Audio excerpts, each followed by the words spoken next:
Good morning and welcome, or I guess it's afternoon now, to Cup2Hook Bible Chats, Chapter 4. And as you saw just a minute ago, our title this week is titled Memorial Stones, and our highlighted verse is Joshua chapter 4, verse 24. It says, God did this so all the people of the earth might know that the hand of the Lord is powerful, and so that you might always fear the Lord your God. I do thank you for joining me a little bit later this morning or today. Hello, Angela. She says, hello again. Going to be listening while cleaning up daughter's room. Awesome. Hello, Candy. Welcome in. So before we get started, I do want to try and move my keyboard here until I need that again. So I've got a little bit more room to move about. And let's go to the Lord in prayer and ask him to be with us for this study. Father God, we just thank you so much for this time that has been set aside to get into your word, to dig and to eat and to just grow and nourish. Father, we just open our hearts and our minds. We open our ears that we might hear the word, the message that you want to give us. Help us to block out all outside distractions and help us to stay focused on you, listening with eager hearts for the message that you want to share with us through Joshua and the Israelites. We love you and we ask all this in your most heavenly precious name. Amen. All right. So today, chapter 4 is titled Memorial Stones. And before we get started, I know that on the Bible studies, we don't usually, it's not that we don't take prayer requests. I do mainly gear all of that towards the morning devotions.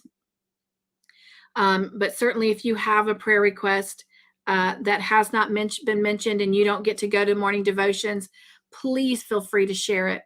But I have recently come across one that was given to me. It came in last night after I had actually gone to bed, and I just saw it after devotions this morning. But Mel from Mel's Crochet Corner from Trinidad has asked for prayer as they've got multiple storms rolling in, and they're pretty severe. And so we do want to remember her family and just ask for God's protection over them. So if you will, real quick, if you will indulge me and let us just lift them up in a quick prayer.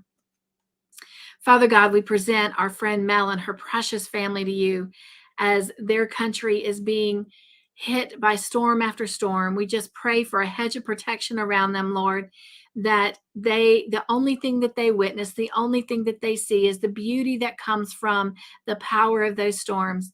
But may it wash over them and just not even hit them in any destructive way. And it just stays all up in the sky and moves on and clears out. We love you and we ask all this in your name, in your son's holy and precious name. Amen. All right, so today we're looking at memorial stones. And if you'll remember, the last time we were together in chapter 3, we were looking at the Israelites crossing the Jordan. And what a beautiful moment that was. Thank you, Angela. So now today we've got them, they're on the soil of the promised land, and now we're anxious and ready to see what's going to happen next. So we're going to start off with verses 1 through 9, looking at chapter 4. And it says, when the whole nation had finished crossing the Jordan, the Lord said to Joshua, choose 12 men from among the people, one from each tribe, and tell them to take up 12 stones from the middle of the Jordan, from right where the priests are standing, and carry them over with you and put them down at the place where you stay tonight. So Joshua called together the 12 men he had appointed from the Israelites, from one from each tribe, and he said to them, go over before the ark of the Lord your God in the middle of the Jordan. Each of you is to take up a stone on his shoulder, according to the number of the tribes of the Israelites, to serve as a sign among you. In the future, when your children ask you, what do these stones mean? Tell them that the flow of the Jordan was cut off before the ark of the covenant of the Lord. And when it crossed the Jordan, the waters of the Jordan were cut off. These stones are to be a memorial to the people of Israel forever. So the Israelites did as Joshua commanded. They took 12 stones from the middle of the Jordan, according to the number of the tribes of the Israelites, as the Lord had told Joshua, and they carried them over with them to their camp, where they put them down. Joshua set up the 12 stones that had been in the middle of the Jordan at the spot where the priests who carry the Ark of the Covenant had stood, and they are there to this day. All right, bear with me. I'm going to grab a quick drink. This is a new mug, by the way. Isn't that awesome? I love it. It's my first time using it, but I was trying to hold off showing it, but I can't help it. All right. Israel is now on the other side of the Jordan. They are in the promised land. What was life like in the promised land? Well, was it one glorious vacation after another? Is your life one glorious vacation after another? No. There's going to be struggles. There's going to be things that they're going to have to endure. For Israel, it's actually a place of battle. But most of all, it was a place of trust. They knew they had to trust God with everything they had, because the challenges only got bigger in the promised land. But so did the blessings. Each tribe was to send a representative to take a stone, undoubtedly a large one, from the dry riverbed where they had crossed over, so the stones could be set up as a memorial. So vision this. Here we've got our priests with the Ark of the Covenant. They're still standing on the dry bedded ground of the Jordan River. Remember, not only did God part the water, but he made it where the ground was dry. No mud, just completely dry. And so he's sending a man from each tribe to go in and pick up this rather large stone that only can be found in the bed of the Jordan River. And then they've brought them back over to the shore side. So we still have our priest and the Ark of the Covenant standing in the dry riverbed. All right. The purpose of this memorial was so that the people of Israel could teach their children about the great things that God had done for them. So the work of God would not be forgotten among the generations. So from generation to generation, they could tell this story. But here will be a physical reminder. And to this day, those 12 large stones are still there. They're still present. Joshua also set up a pile of memorial stones in the very bed of the river Jordan, so that when it lowered in a season of drought, those stones could still be seen, and they would also testify of the time that God had completely dried up the Jordan. Isn't that awesome? That's just beautiful. All right, let's look at verses 10 through 18. Now, the priests who carried the ark remained standing in the middle of the Jordan until everything the Lord had commanded Joshua was done by the people, just as Moses had directed Joshua. The people hurried over, and as soon as all of them had crossed, the ark of the Lord and the priests came to the other side while the people watched. The men of Reuben, Gad, and the half tribe of Manasseh crossed over, ready for battle in front of the Israelites, as Moses had directed them. About 40,000 armed for battle crossed over before the Lord to the plains of Jericho for war. That day, the Lord exalted Joshua in the sight of all Israel, and they stood in awe of him all the days of his life, just as they stood in awe of Moses. Then the Lord said to Joshua, command the priests carrying the Ark of the Covenant law to come up out of the Jordan. So Joshua commanded the priests, come up out of the Jordan. And the priests came up out of the river carrying the Ark of the Covenant of the Lord. No sooner had they set their feet on dry ground than the waters of the Jordan returned to their place and ran at flood stage as before. Wouldn't it be beautiful to witness such wonder? I mean, we were left last week in awe of the amount of space that God parted those waters and the height to which they stood. I mean, it would be beautiful. I get chill bumps just thinking about it. But the moment that the last priest stepped on the embankment, the waters returned to their normal flow and at the high levels that they were. Like if you had not witnessed that, it was as if nothing had happened. But we know that much did happen. We know that God blessed them. And now there's a physical reminder on the bed of the Jordan River. 12 stones that laid on the bed that are now out on the side on the shore, representing that miraculous moment. And then Joshua went as far as to lay 12 stones in a circle as well, so that when the waters were not flooded and they went down, that they would stand above the water. And there was a reminder there.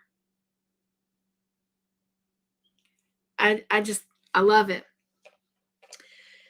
So here we are. The priests who bore the ark, they stood in the river the entire time.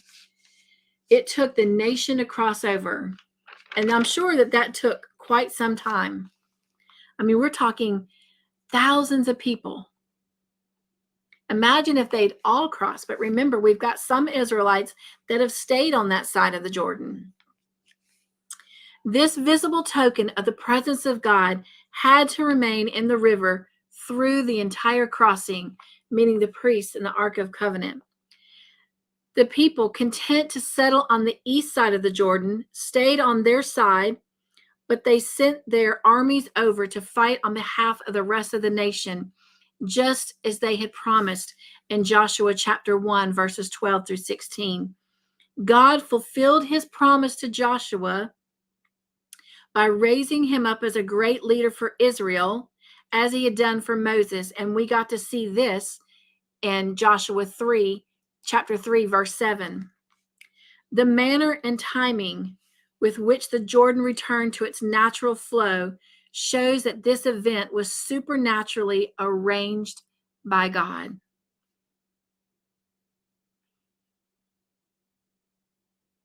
I mean, right now, it seems like the Israelites are just getting great big blessings. But we know that's going to change. God had told Moses that. God had revealed that to Joshua, that although the promised land is a land flowing with milk and honey, they're going to have to fight for it. They know they've got some hard times ahead. So right now, they're just living and breathing in the moment of seeing God's mighty hand get them safely and successfully across. All right, let's look at verses 19 and 20. On the 10th day of the first month, the people went up from the Jordan and camped at Gilgal on the eastern border of Jericho. And Joshua set up at Gilgal the 12 stones that they had taken out of the Jordan. All right, so if we listen to this, on the 10th day of the first month, okay, January 10th.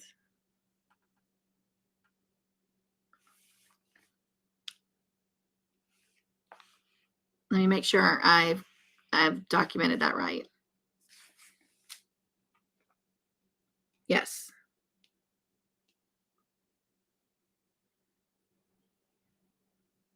Okay.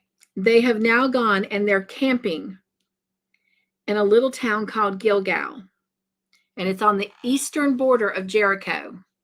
Jericho is one of the main big fortified cities, and we're going to learn a little bit more about Jericho next week, but mainly the week after, we're going to have the Battle of Jericho, the fall of Jericho. Okay, that's an exciting chapter. All right. So Gilgal. What does the town of Gilgal mean? What does Gilgal stand for? It means a wheel or circle, something that rolls. All right. Gilgal will become their base of operations for the conquest of the entire promised land. So, with any great battle, they have to have like a command post. And the town of Gilgal is going to be that for them. Therefore, it's appropriate that the first work at Gilgal is to set up the memorial to God's great works. And I agree. I think that was very wise. But there again, we know that Joshua is following God's commands. He is listening and obeying to everything that God is instructing him. He is trusting him 100%. All right. Now let's look at the last few verses of this chapter, verses 21 through 24. It says, he said to the Israelites, in the future, when your descendants ask their parents, what do these stones mean? Tell them, Israel crossed the Jordan on dry ground, for the Lord your God dried up the Jordan before you until you had crossed over.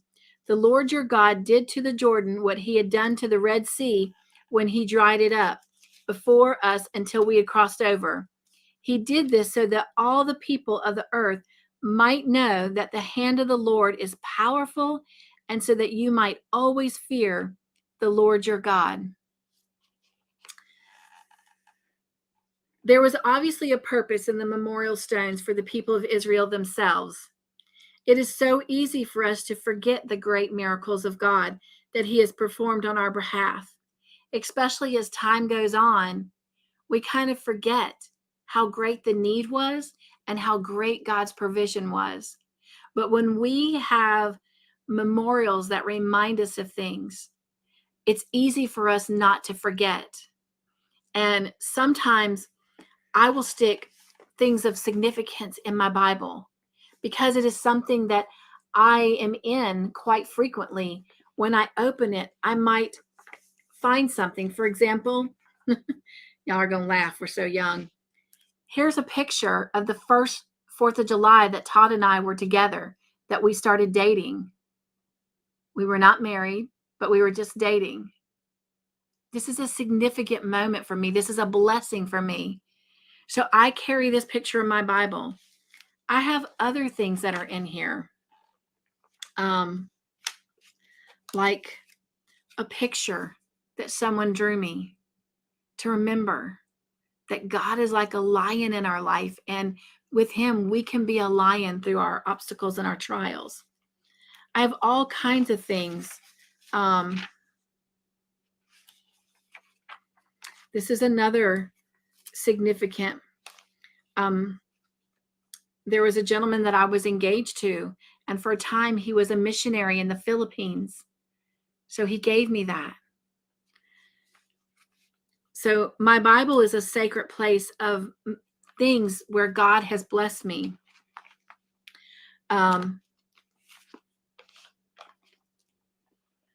Maybe you've built a little memorial stone because God blessed you with a special pet and you want to remember them. You're not going to forget them. But maybe you might forget how God blessed you, how they first introduced the two of you. He doesn't want us to forget, but sometimes we do. Once the storm is past, we forget God's mercy, his provision. And Joshua did not want that for the people. He wanted them to remember. He wanted them never to forget. He wanted them to tell their children generations after generations. And what better way when somebody looks at that? Why is that there? Let me tell you. It's important that we remember this. We don't remember the past great works of God so that we can live in a dreamland of the past, thinking that the best days of our Christian experience are behind us. We remember them as a point of faith so we can trust God for greater and greater works in the future. So those memorial stones are not there for them to get stuck in.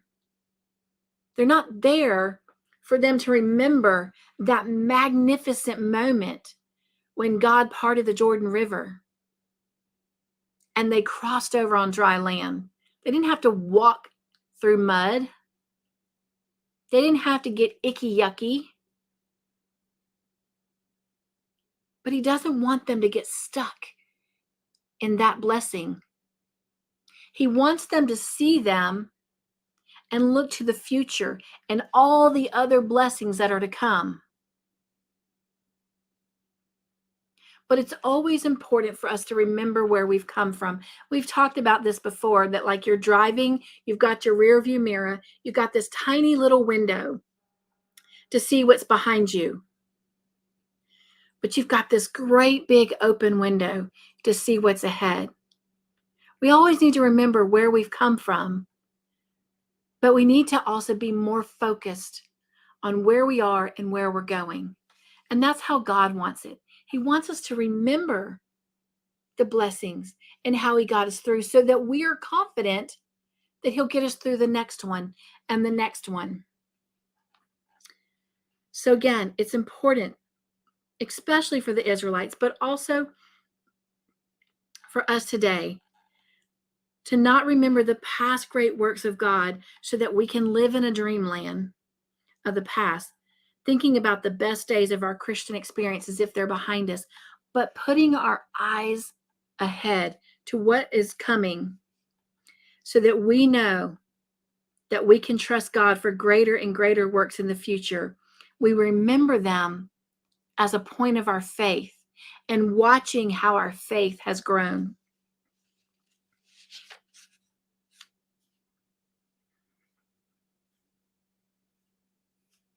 Because we have seen and experienced his past faithfulness, there's an important purpose for their children, talking about the Israelites and even our children, so that they would have a point of contact with God's work from the past and remember that God's work did not begin with them and their time, that God has been working in their past generations. He's not just starting with them. He's not just starting with us. He's not just starting with our children. God has been blessing us from the moment he called the first thing into being. From the first moment of creation, God has been blessing us. God has been taking care of us.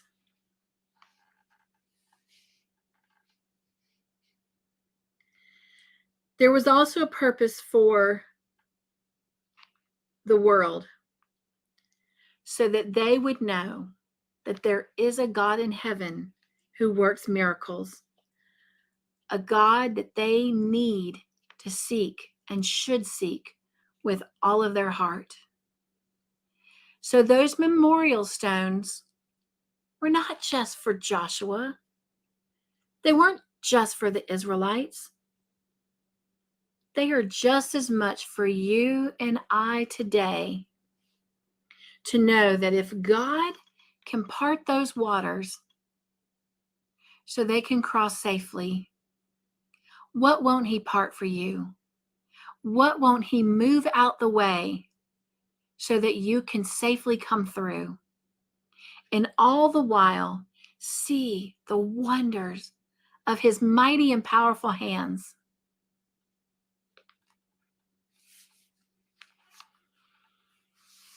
God has blessed our ancestors and their ancestors and their ancestors.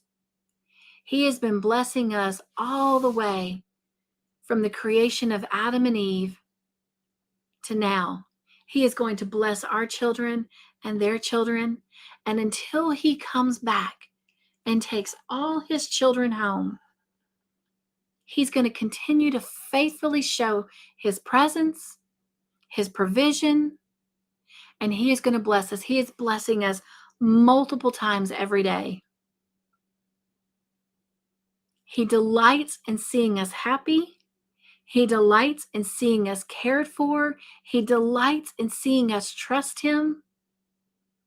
He delights in filling us up with joy. You know what I'm talking about, those of you who have children or grandchildren or your friend's child or a godchild. I mean, we've each had some kind of child in our life. And when we do something for them and we see the delight in the gift of that trip to the bowling alley, that trip to the movies, or that backpack that they've been wanting for school that's so cool, or that outfit, whatever it is,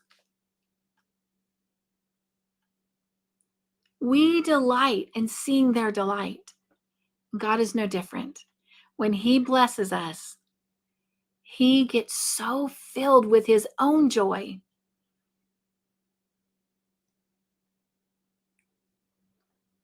because he loves seeing us happy.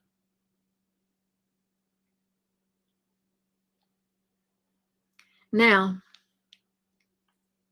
next week, we're going to watch as Joshua gets Israelite ready for their first big battle, and it's going to be a big battle. They're going after Jericho, like the biggest fortified city with the grandest of structure. And you guys, I can't wait for you to see God's tactic.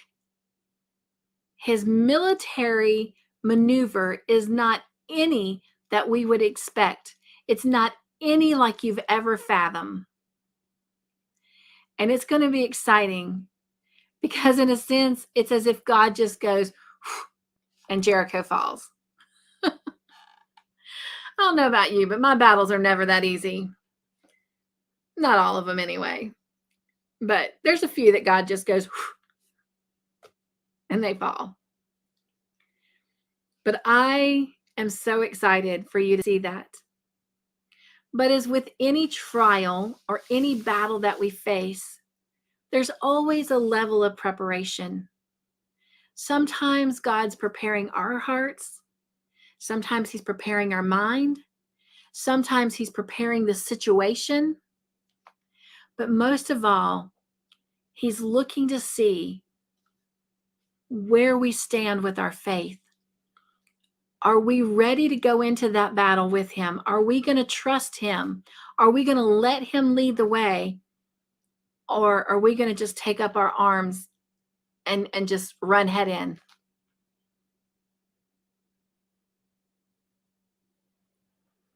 You know, I think it's Carrie Underwood that sings a song, Jesus Take the Wheel. Are you ready to let Jesus take the wheel? We're going to find out if the Israelites are still letting Jesus have the wheel. All right, so next week, Joshua chapter 5, we're going to look at, our title is called Circumcision and Passover at Gilgal. And I'm sure you've all heard of circumcisions, and I'm sure y'all are familiar with the word Passover, but we're going to go into a little bit of detail of what that means, why it needs to happen, and what the purpose is, and how that's going to help them move forward and get them ready for battle. And again, we're going to continue to see God's mighty hand leading the way. All right. Our Bible verse for today that we're focusing on is the very last verse of this chapter. And it says, God did this so all the people of the earth might know that the hand of the Lord is powerful, and so that you might always fear the Lord your God. Fear. That doesn't mean be afraid of him. That means to have respect, to be in constant awe of who he is. All right.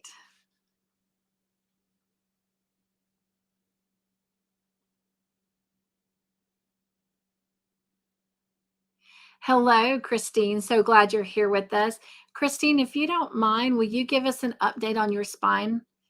We have been praying for you and just want to know how we can continue to form those prayers in the best interest for you. Hello, Aisha. Welcome in. She says, hello, Cynthia, and everyone in the chat. Hello, Mama Susu. So glad you're here with us. And Angela says, my daughter just started singing Joshua Fit the Battle of Jericho. I love it. I love it. Hello, Samantha. Welcome in. So glad you're here with us. All right. Does anybody have anything else they want to share? I know this is kind of a short study today, but it still gives us much to think about.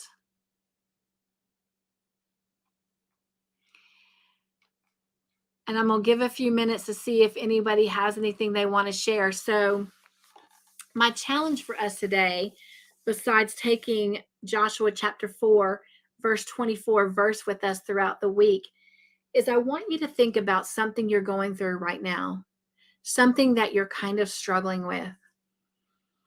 And I want you to make something. You know, it can be something simple. You can take some time and be creative. We're all crafty people. I'm going to accept this challenge as well. But I want you to create something, and preferably today if you can. And I want you to put it in a place, maybe on your bedside table, you know, a shelf in your bathroom, the dashboard of your car if you go out in your car every day, but somewhere, you know, on your kitchen counter, near the TV, wherever you spend time every day, so that you can see that visual reminder and you can tell yourself, God's going to part the waters for me. He's going to get me safely across my Jordan River. He's going to carry me to the other side on the promised land. And I want you to come back next week. If you want to share, you can, but you don't have to. Because this is just between you and God. But did you see his hand over the week? Did you feel his presence? Maybe he cleared your Jordan River in a day. Maybe next week, he's still working on it. Maybe he's still standing in the middle working on it. But you guys, in the world we live in all the craziness, it's important that our faith stays strong. And we're a sensory type person. We're sensory type people. We have to see, we have to hear, we have to smell, we have to taste, we have to touch. I get so tickled with my friend that when I do farmers market, you know, she's got her soaps and stuff on display, and everybody wants to always grab and feel them. So she's got a little display where they can actually physically like pick up a bar of soap and they can feel it, they can touch it, they can smell it, you know, because we are sensory type people. So today, take a moment. Maybe you just grab a piece of paper and you write Jordan on it, or faith, or God, but find something and make it a little memorial for you this week. If you got time, be creative. Maybe it's going to take you a little bit longer than 7 days to cross your Jordan. But the thing about it is, if you make it, once you're across your Jordan, you'll have it to look back on, just as Joshua and the Israelites do, just as their children do, just as we do. To remember God's blessing, God's workmanship. And when we see that, we remember that God got us across. We remember that God is continuing to work in our lives. He's continuing to bless us time and time again. So I hope you'll do it. I hope that some of you will be willing to share. If you don't want to come up next week and share what you made or talk, about your Jordan, take a picture and email me, and I'll share those pictures next week. I'll put the screen up and we'll share. But yeah, I'm going to put some thought into what I'm going to make. And I will definitely be sharing mine. All right.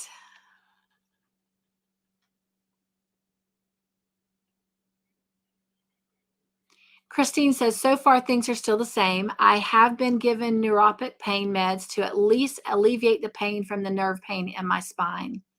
Wonderful. Thank you for sharing and giving us an update. Angela says, reminds me that we need to have physical reminders of God's goodness and mercies. Yes. Yes. Christine says, also, wasn't the town of Sodom and Gomorrah and another town that went down with a blow from God?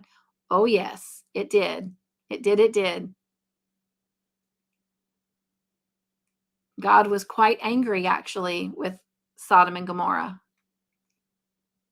Candy says, sent you a picture of out memorial stone we have at home. Oh, awesome, Candy. Mama Susu says, yes, I did. Yesterday, my church helped me with paying for a bill and gave me financial help for food and gas. Awesome. That is amazing. Yes, there you go. So now you can create something that will remind you of that Jordan River you had to cross. And when you come to the next one, you'll be able to look back and know, he helped me there, and I know without a doubt he's going to help me here. Yes, Angela, I agree. We need those visuals. And I'll be honest, I'm so blessed right now with the super stickers and the super chats that I've been receiving from you guys, because Todd and I have been able to go to Mardell's, which is a Christian bookstore here, and we've been able to find things. And I've actually found some in Hobby Lobby too, which is really nice. But we've been able to mail packages out for people that we know that have been struggling with things, especially for a long time. And we've been able to share with them. And I'm not going to reveal those people, and I'm not going to reveal their circumstances, but I think I shared with y'all, excuse me just a minute.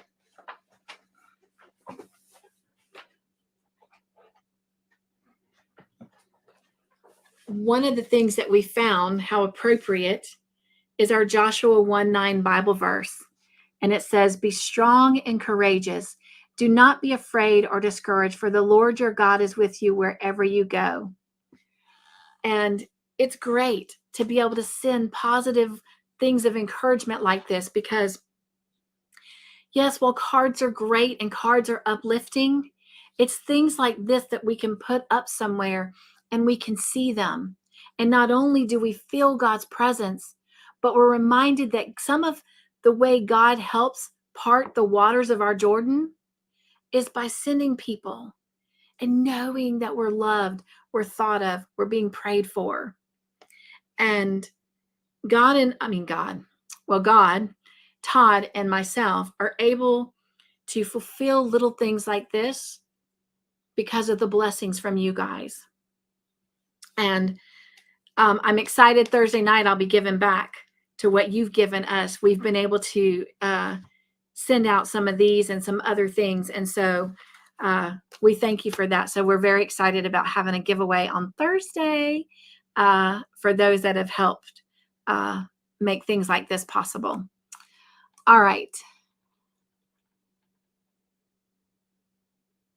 Christine says, I know exactly what it is that I'm going to create to remind me that God is always there for me every time I cross my Jordan River and Red Sea.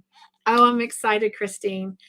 Again, if y'all don't want to come up and share, that's fine. I completely understand. Send me a picture, if you will, because you never know what will help somebody else, what will inspire them, what will finally allow them to see and recognize God for who he is. I'm excited. I cannot wait to put thought into mine. And, I knew this was coming, but it wasn't until this moment. I mean, I knew the study, but it wasn't until in this moment, in this study, that God revealed this challenge, this task, this creating of a memorial stone. Now, my memorial stone is not going to be an actual stone, but it will be something that when I look at it, that I will know. And I'm going to take mine a little bit further. I'm going to share mine with Todd, and I'm going to share it with my son that lives here, so that when they see it, they will also be able to use it as a reminder. Whew, the challenge is on. What will it be? All right, you guys. I love you. Thank you for coming and joining us for this study. Again, I'm excited about next week as we watch Joshua and the Israelites prepare for their first big battle in the promised land, and it's going to be a mighty one. But also, we get to see a side of God that maybe we've not really seen yet, excuse me, as he prepares them for that battle. All right. Have a great week. We'll be back at normal time next week at 11:30 a.m. And again, as soon as we're done here, I will go put a reminder up so you can go ahead and get that notification checked so you can get that reminder. With that being said, let me know. You can put it in the comment section after this live comes up or after we get off. But let me know. I'm going to always do that reminder as soon as we finish. But let me know if you feel that you need another reminder or if that one is enough. And I'll see what I can do. Because I try to pick Tuesdays as my day to get everything done and be prepared for the week to come. But if you feel that a more current update reminder closer to time is better, then I could even move it and maybe put it out on Sunday as a reminder for Tuesday. So let me know what works best, if it's better now or maybe closer to time, and I'll make that adjustment. All right. Take care, everyone. Be joyful and let your joy tanks overflow. I'm going to close out with our little theme music, and I'm going to pop up here one more time our Bible verse for this week. I love you. Take care. Bye.